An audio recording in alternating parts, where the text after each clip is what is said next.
আমরা ৭, ৮ নং ওয়ার্ডের আওয়ামী লীগের পদে ছিলাম। আজ থেকে আমরা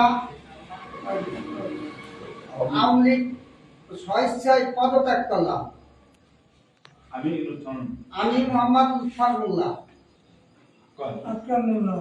আয়ুব মুন্সি, মোহাম্মদ আজহারুল্লাহ, মোহাম্মদ সাহেবুল্লাহ, এলজামুল্লাহ, মোহাম্মদ রিপন শেখ, রুকমান মোল্লা, আকরাম মোল্লা, মোহাম্মদ ইকরাম ফকির, আতাদুল্লাহ, মোহাম্মদ কলসুমুল্লাহ, হাবিবুর রহমান।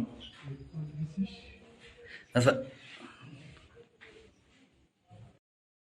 জোর করে পদত্যাগ করা হয়েছে? আমরা স্বেচ্ছায় আমরা পদত্যাগ করলাম।